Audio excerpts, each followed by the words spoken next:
Welcome back, folks. Today I've got some Etsy orders to get shipped out.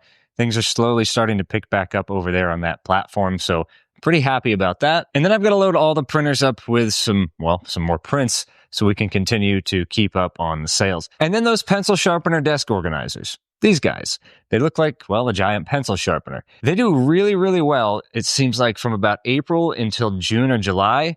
And then they do well again about July, August, September. And then they just kind of flatline. So I'm going to get as many of them printed out as I can while I can take advantage of this downtime, because I expect in the next couple of weeks for these to really start picking back up again. I've added a few new colors to these. This is a sky blue, and this one seems to be like it's going to be pretty popular. The views across the board on Etsy are lower than they were last year, but I also have less product on there like we were talking about in the video a couple days ago. So it's going to be very important to continue to log into Etsy, continue to show them that we're active there, and continue to add more products every single day. With all that said, from the video the other day, we printed out quite a few different models. We got a new tire stack desk organizer. I've got a 12 gauge shell pencil organizer, or desk organizer, if you will, that we're going to get listed onto Etsy. This one in particular I thought was really cool. The outside of it, obviously, is brown, like tree bark, and then the inside is a little bit of a lighter color. Printed in 2 separate parts, and it will be shipped to the customer, basically assembled. Just like that. So that's a pretty cool thing. I thought that was really neat, because, I come from a woodworking background, and, wood is just kind of cool. So gonna get these listed. This is a pretty hefty print considering it's 2 separate parts. So I do need to get more brown and light brown loaded up into some of these printers as well. And then the other one that caught my eye was this rope pencil holder. It looks like, real rope. So with all that said, we're going to get right into today's video. We're going to start off packing up some Etsy orders to make sure those get out to the post office before the mailman gets here. And then we can load up all these printers and get some more products printed out. All right, so we've got a few orders here from our buddy James, who's placed probably about 5 or 6 of these actually in the last couple of weeks. So we're going to get them packed up. I've also got 2 dumbbell business card holders and one of those sky blue pencil sharpener holders like I just showed off. So we got to get this one assembled and put together before we can get it shipped out, obviously. So we're going to start off with James's order. Because of how many he has, I'm going to use a ridiculously oversized box. The standard boxes, the 9x6x4 that we typically use, just barely fit 3 of them the last time. So not even going to bother with that. We do need to get all of these packed up into bubble bags first. And some of them have a little bit of fuzz on them. So I'm going to hit them with the torch as well.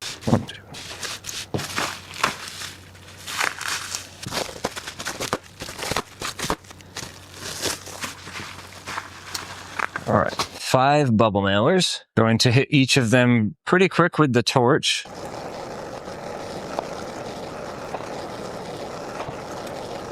Since I have the torch out now, also going to hit this guy as well.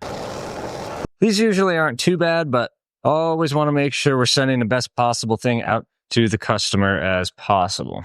I can set this one off to the side for now. I have to get the labels and everything purchased and printed for that one. But James's order is ready to get packed up. Each of these go into their own bubble bags, and then I'll load them up into the box with some bubble wrap and other packing materials, such as this stuff here, just to pad out the box a little bit. Finding boxes that fit our products perfectly would be the most ideal thing, but I don't typically have 5 orders for these, so I don't stock boxes that are meant to fit 5 of them. I will pretty much stock for single orders only, because that's 99% of what I get. But you always have these anomalies where people order more than one product or more than one of the same product. So I keep these Amazon boxes around. My other garage over there is full of different sizes of Amazon boxes or shipping boxes from other companies, just because you never know when they're going to come in handy. Does it take up a lot of space? Absolutely. But it beats having to buy 19 different sizes of boxes in those odd cases that somebody orders more than 1 or 2 items. I've got all 5 of these packed up, basically ready to go. Let me grab a little bit of bubble wrap, probably 2 sheets, and our box. Honestly, I'm not sure how much this little piece of bubble wrap is actually doing for us, all things considering.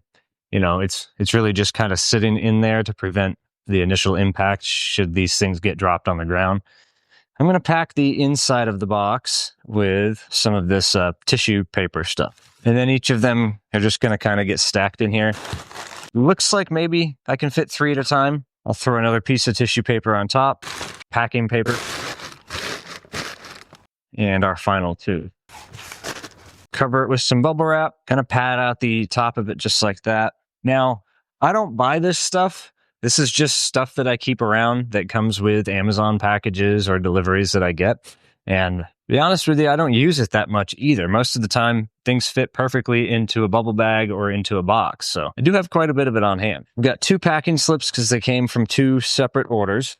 Those are both going to go in there and the box gets sealed up.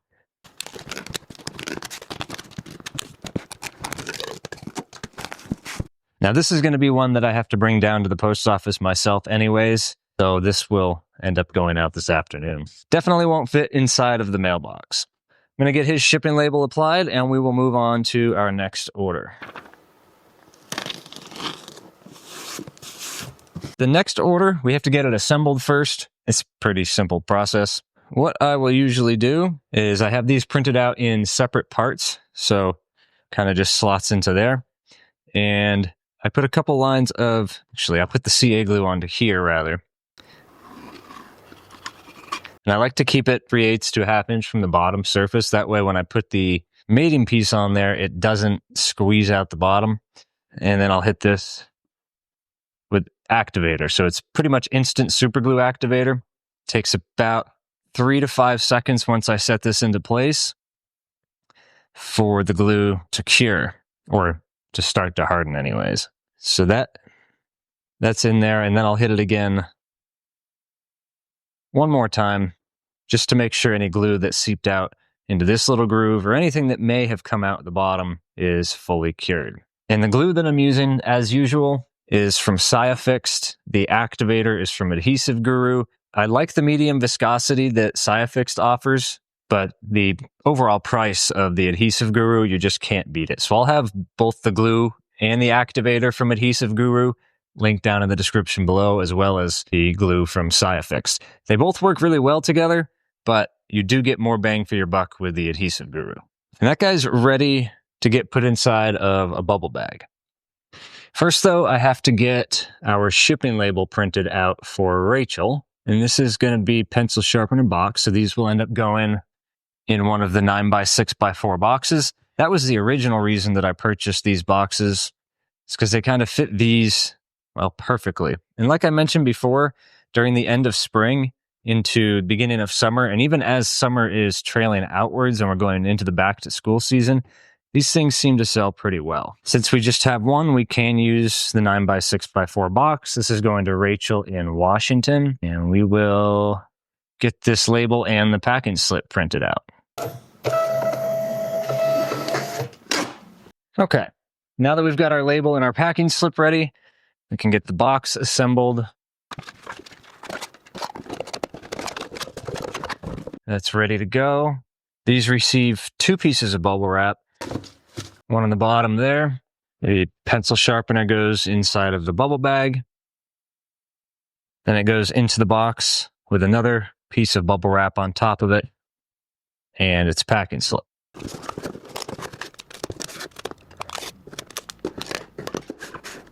And this one is also ready to go. Get their shipping label applied and send it on down the road. And the last thing to get shipped out today, I've got 2 dumbbell business card holders. So we will pull 2 of these. And these are probably the simplest out of them all, simply because both of them fit into one of these bubble mailers. Again, links down in the description below, the bubble mailers and packing materials. But not only that, they also fit incredibly well into a single 10.5x16 bubble mailer. Need to get, Casey's shipping label. I'm going to do, ×2 dumbbell business card holders.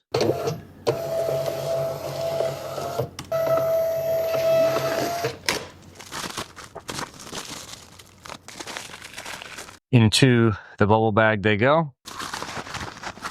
Then they go into the 10.5x16 mailer with their shipping label.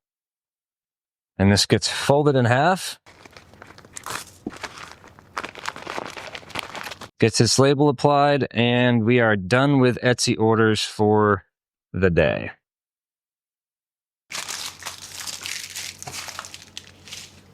I've got a couple things I want to get printed out today. We're going to reprint this rope pencil holder and use AMS slot 4, which is currently loaded up with Elegoo's wood color PLA. There should be just enough filament in there to complete one more of those, so we'll kind of let this thing do its thing. I've got cryo grip plate on there from BQ as well. That thing is obviously my go-to plate, either this plate or this plate, depending on what I'm doing. I've been using this one a little bit more recently because I sent that one over, but they pretty much are both the exact same level of adhesion between the two of them. And links for this are in the top of the description as well. This one, we're going to print out more dumbbells. Why not? I've got enough filament left on this roll. And A1 Mini 3, I've got to get the filament changed out for that. We don't have enough left on the spool that's currently in there to run any more prints. So yeah, there's about 100 grams of filament left on here. That's not nearly enough to actually print out even one of those pencil sharpener holders. I'm going to get this clipped, pulled off, and we're going to print out another one of these pencil sharpener holders, or two of them for that matter, out of one of these other fine colors up on the shelf. So looking over at my colors that I have on the shelf right now, I've got 4 pink, 5 of the dark blue, 2 of the teal, 2 lime green, 5 yellow, 2 orange, like 6 purple. But they had a lot of print issues on the top of them, so I'm not really keen with how they are looking. And then I've got red. Let's load up some purple and get a few more printed out. Just because, well, I don't really like how the top surface is appearing on some of the ones that I have already. The ironing process that it goes through, for whatever reason on the A1 Minis, 1 out of every 3 or 4 is just really rough or under extruded on the top. And I'm not comfortable sending that out to a customer. So they'll end up being seconds, or usually they'll just end up getting tossed because the cost of a 3D printed part, I mean, it probably costs $2 to make this. If that, $1.50 maybe. So it's pretty negligible. So I'm not really willing to risk a poor review, 1-star review for having something as poor quality as the top of this over, $1 or $2. It's not really worth it. All right, we can pull the filament out and load up a new spool. Before I get all the way done though, I am going to tap load to keep that machine pretty much heated up at the right temperature. By the time I get this into there, it should be right around that 250 degree mark. Yep. And then it can just immediately start pulling filament in, and we can get on to starting our print. Because out of everything, this is probably the longest process out of everything, is waiting for these A1 Minis to actually change color when you're feeding new filament in.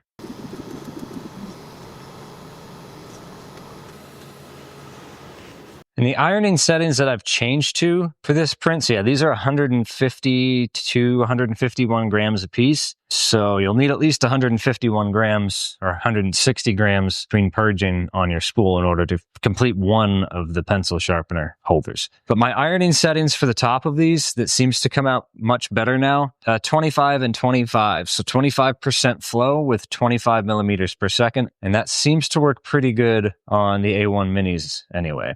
So that pretty much takes care of all the printers behind me, aside from the Flash Forge. I reserve that for PETG TPU. It prints those things really, really well. I've honestly only ever printed PLA on it once or twice. I know it does it well, but for an enclosed machine, I prefer to keep it set up for those materials like TPU that likes to have a little bit of a drier temperature. I keep it in a filament dryer when I'm printing. And then the PETG, it just prints it so well that if I ever need to print something out of PETG, I like to have that machine ready to go. I do print a lot of my other products that I sell on the Flash Forge as well, so you may or may not see it running from time to time.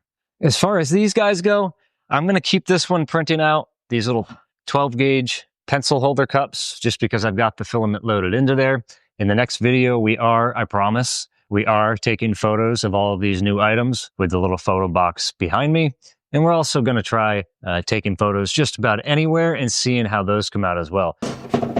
The filament we're using for the red is from Deeply. It's just their standard red PLA. And then this color over here is bronze silk PLA from Elegoo. And those are the only 2 colors that are being used for this particular print. And lastly, I'm going to get A1 Mini 2 loaded up with some more black so we can print out another one of those pencil sharpener desk organizers. Really isn't enough anything left on here, maybe 10 grams. That's not enough for us to print anything with, so I'll set this off to the side. And we're going to get this guy. I'm not really sure why this does this with these lower spools, but that for some reason applies quite a bit of tension to it, but it doesn't ever seem to actually impact the print itself. So I'm going to get the tire pencil cut loaded up into here. It's going to be about 105 grams. So if it's not quite enough on that spool, we can come back in a couple hours and load it up with our remaining spool here, and hopefully it'll continue finishing the print. Well, that's where I'm going to wrap this one up, folks. Thank you all so much for joining me. I know this one was a little bit shorter than usual,